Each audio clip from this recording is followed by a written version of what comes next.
बाबर साहब, मैं सबसे पहले आपसे पूछना चाहूंगा ये एक तो खैर तनकीद, वो उसका जवाब तो आप बाद में देंगे कि आप लोगों का फ्रेंडली मैच है या नहीं। कल बड़े एहतरामन, बड़े प्यार से मियां नवाज शरीफ साहब ने भी अपनी ख्वाहिशात का इजहार किया कि वो वहाँ जो सड़कों का हाल है वो उन्होंने कहा वही सड़कें हैं जो आज से 10 साल पहले, 20 साल पहले मौजूद थी। ये तनकीद तो जायज़ है पीपल्स पार्टी की आप पर कि बीच में 3 दफ़ा मियां नवाज शरीफ साहब वज़ीर आज़म रहे, क्या आज़ाद कश्मीर के हालात तब्दील हुए? अब मियां शहबाज शरीफ साहब की वफाक में हुकूमत है, आप उनके MNA हैं, क्या आप दिफा कर सकेंगे अगर आज़ाद कश्मीर के अंदर, इन अदवार के अंदर कोई तरक्की नहीं दे पाए? तो मेरे ख्याल में ये तनकीद तो बिलावल साहब की जायज़ है।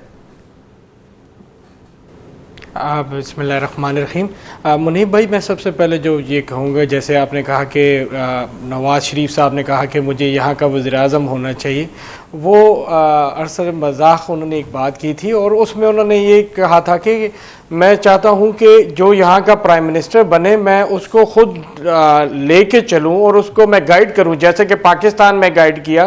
गवर्नमेंट में देखें मरियम नवाज साहिबा किस तरीके से बेहतरीन काम कर रही हैं, शहबाज शरीफ साहब इस वक्त काम कर रहे हैं, और इस वक्त आप मोटरवेज के जाल देखें, यही नॉर्दर्न एरियाज हैं जहाँ पे कल इतना टाइम लगता था, 7-7, 8-8 घंटे का सफर जो है वो आप 1 घंटे 2 घंटे आपके नजदीक बेहतरीन काम करें। बिलावल साहब को तो नजर आता है कि आप सारे सिर्फ रायवेंड के शहरी हैं और पूरे पंजाब में आज देखें ना, पीपल्स पार्टी ने लंबा चौड़ा बयान दिया है कि डूब गया है पंजाब और फ्रॉड है सब कुछ जो पंजाब में हो रहा है, सुथरा पंजाब भी फ्रॉड है, वो सब कुछ उन्होंने कहा कि कुछ भी नहीं हो रहा पंजाब में।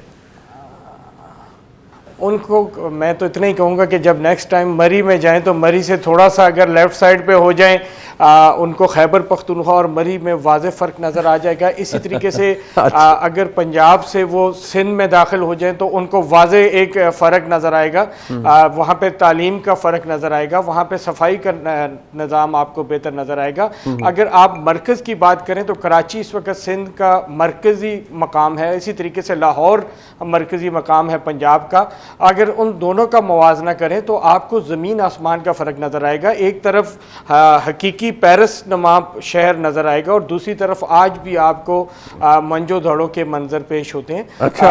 कोई जिसको पथरी का ऑपरेशन कराना हो तो मेरा ख्याल है वो कराची की सड़कों पर चला जा सकता है आराम से। नहीं वैसे ये अच्छा, मतलब आप कहते हैं कि वो उसको ऑपरेशन की जरूरत नहीं पड़ेगी अगर वो कराची की सड़कों पे जाएगा, तो मतलब पथरी खुद ही निकल जाएगी झटकों से, उसको कराची की सड़कों में जाए पथरी खुद ही निकल जाएगी। अच्छा, वेरी गुड। ये तो आपने बड़ा आसान हल बता दिया। सैर कामरान साहबा, अब आप भी जारी बात है, आप पब्लिक डीलिंग, आप बहुत से लोगों से मिलती हैं, तो ये जो MNA है हमारे दोस्त जनाब बाबर साहब, उन्होंने मशवरा दे दिया, मुफ्त मशवरा है, ये मशवरा आप बांटें पूरे सिंध की आवाम में कि पथरी के इलाज के लिए सिर्फ कराची की सड़कों के ऊपर घूमें, आपको हॉस्पिटल जाने की जरूरत ही नहीं पड़ेगी।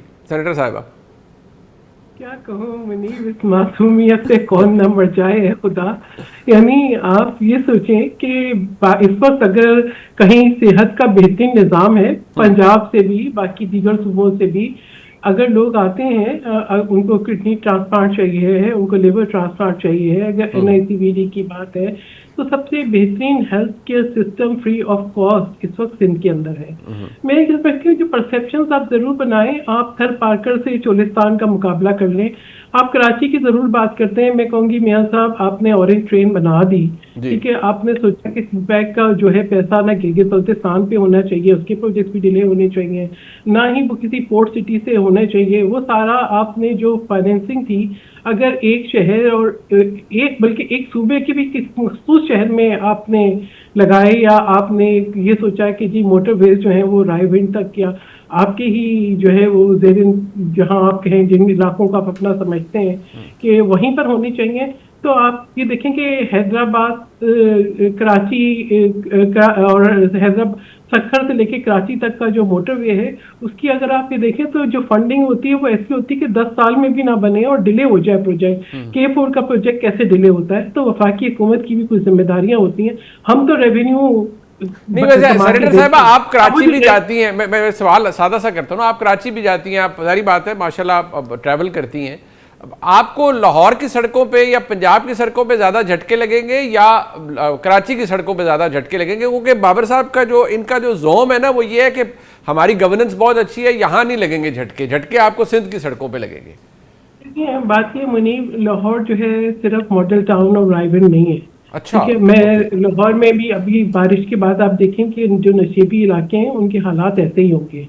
ठीक है, तो मैं तो पिछले साल जब गई थी तो बारिशें जो है वो बारिशों में ही थी, तो बाहर निकलना मुश्किल हो गया था। अच्छा, तो ये है कि मैं समझती हूँ कि थोड़ा सा इर्द गिर्द भी देखना चाहिए। सुथरा पंजाब अगर आप लोगों को उनकी सैलरीज पे ना करें और वर्कर्स जो है वो मुजाहरा करें। देखिए मैं तो ये समझती हूँ कि इस वक्त तो शर्मसार होना चाहिए जो अभी जो हालिया वाकया हुआ, 2 गैर मुल्की खवातीन को जिस तरीके से लाया गया, वजारत खारजा का ऑफिस भी इस्तेमाल हुआ। ये मैं उस पर आप केस को दबा दें। आप जो है एक बच्ची ऑस्ट्रेलिया से आती है, आपने एक डेथ स्पॉट बनाया हुआ है CTT के नाम पे। तो ये सब चीजें हैं, लेकिन इस वक्त हम बात कर रहे हैं कश्मीर की। और कश्मीर की बात में अगर कल जो है नवाज शरीफ साहब ने मजाक किया है तो मैं समझती हूँ कि कश्मीर जो है हमारी शहरक है, कश्मीर में जाके आप मजाक ना करें। अच्छा, आपको चाहिए तो ये था कि आप ये देखते हैं कि ये जो एक इतना क्राइसिस हुआ है उसमें आपके अपने वुज़रा का क्या किरदार है।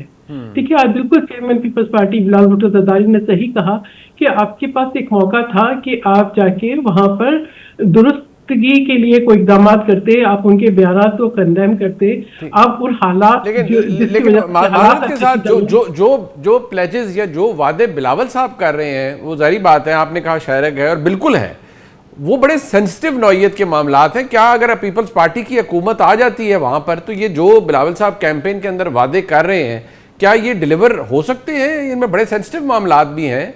ये जो सीटों मुहाजिरीन की सीटों वाला मामला है ये भी बड़ा सेंसिटिव इशू है।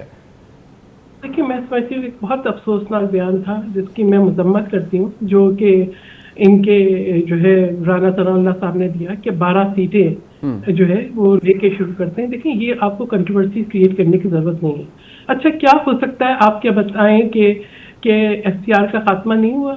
क्या गिलगित बल्तिस्तान को एक असेंबली मिली कॉन्स्टिट्यूशन के नहीं मिली? उनको गवर्नर और चीफ मिनिस्टर मिला कि नहीं मिला? क्या जो है सूबों को बुनियादी हकूक मिले कि नहीं मिले? क्या आइन बहाल हुआ कि नहीं हुआ?